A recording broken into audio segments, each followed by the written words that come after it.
Hello guys, and welcome to the Strassmayr A500 presentations. Today I would like to present you our machine, the A500, which is designed for small emulsion spraying jobs. We have a capacity of the main emulsion tank of 500 liters and many various components that are designed for our everyday work to make it fully effective.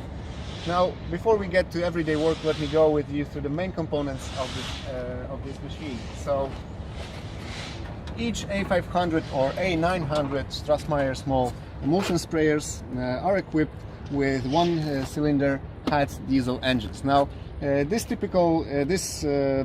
model is optionally equipped with the electrical ignition. This is where we start the engine. And in the older standards version, this is how we start the engine, by pulling this lever.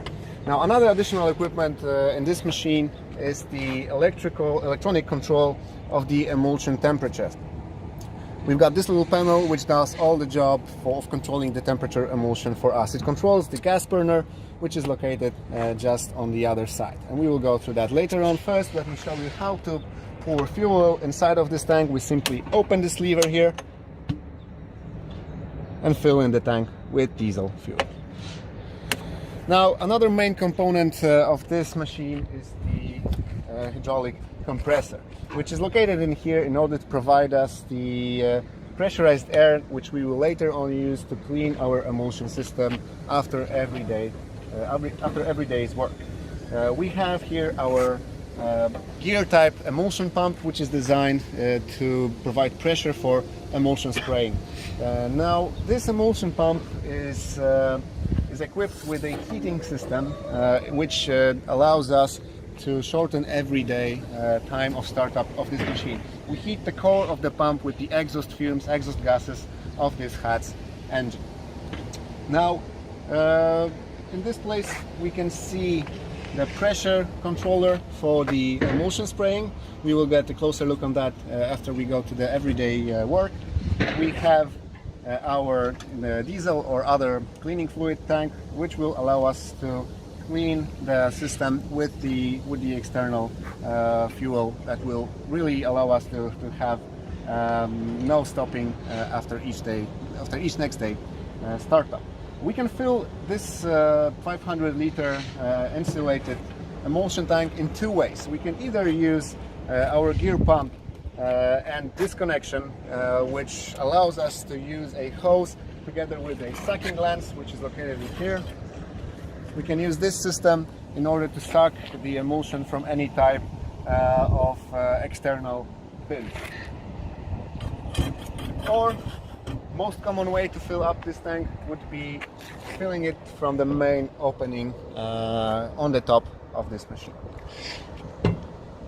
Now, further in the back, we've got one of the outputs which is designed to provide fresh air into the tank, so there is no under pressure built up within this tank.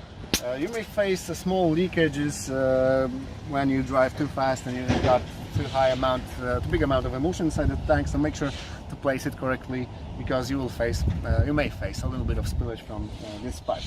Now, we can empty this tank by the main drain, which is located in here. It's located in the lowest place of the emulsion tank, and we can use it either to drain the tank fully or just simply pour a bucket of bitumen emulsion if we need to do so. Now, this machine is equipped with the additional hose retractor, which would deliver us the emulsion output and just simply make the job easier by emulsion spraying, and no hose will ever lay on the ground. Later on, we have our emulsion level sign.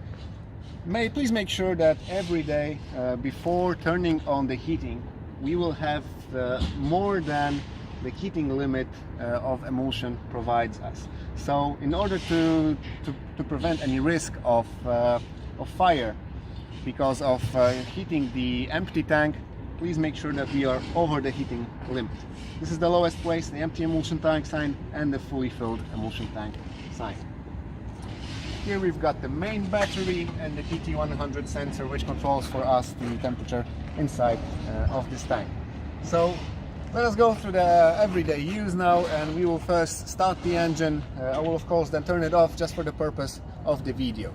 In order to turn on the engine, you make sure to always give around one third of the revolutions by this lever, and then either start it with the electric starter or by manual hand. So here we will start the engine. This is how we control the speed.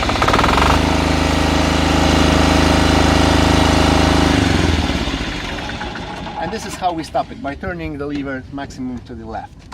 Now, after starting the engine, let's imagine the engine is now running. The another step would be to start the burner. And in order to start the burner, we have this little and simple controller. Now, the main lever for the temperature control, we just simply turn it on, and the automatic ignition will do the rest for us. We can hear the ignition going on, and the flame has started. So, after the flame is started, we can increase the power of the burner by turning this lever. Now we heat the emulsion until it's at least 45 centigrade before starting the circulation, and later on until at least 60 Celsius centigrade in order to start the emulsion spraying. Here we turn off the burner, the gas burner. And let me show you at this point also how to control and how to adjust the temperature. Now we have this little knob in here which we need to turn up, and that would allow us to control together with this knob the setup temperature. Then later on the system will turn off the gas automatically after reaching 55 Celsius degrees. Let it leave like that. And I will turn off the burner just not to lose too much fuel now.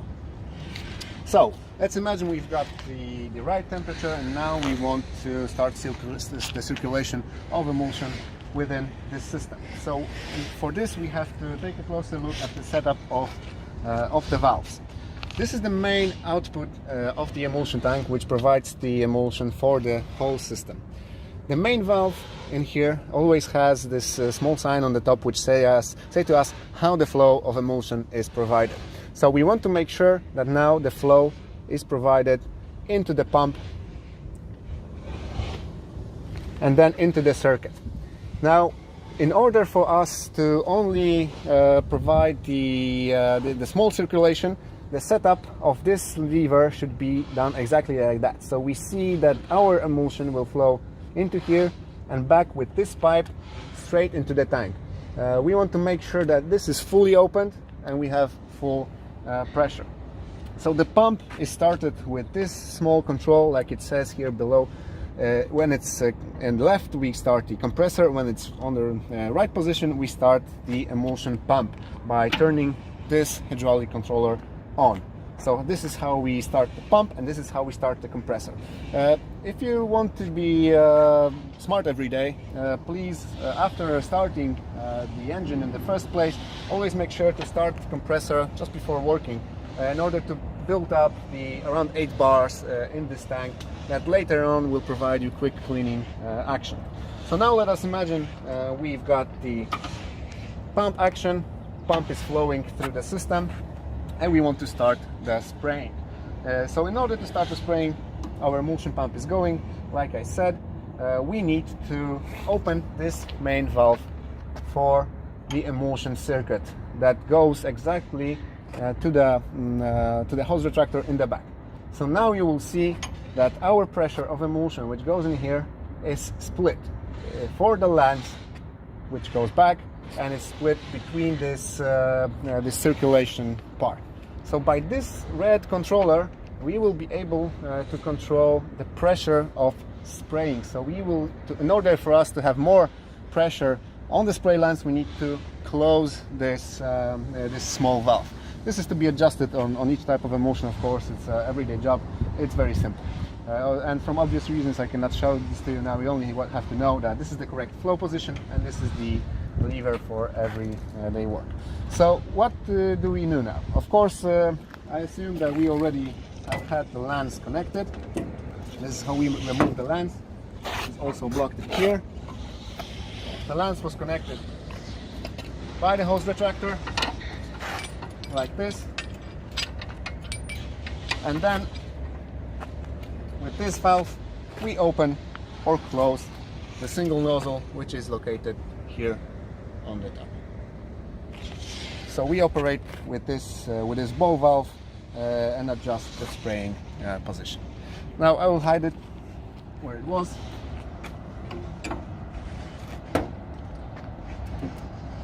So then we can go to the next steps. So imagine that we have done all the spraying jobs that we were meant to do, and before going to the cleaning, let me first show you how we fill in the emulsion by the use of the sucking lens. So this is the lens which is designed. It's fully off. This is the lens which was designed for us to suck the emulsion from any kind of external emulsion source.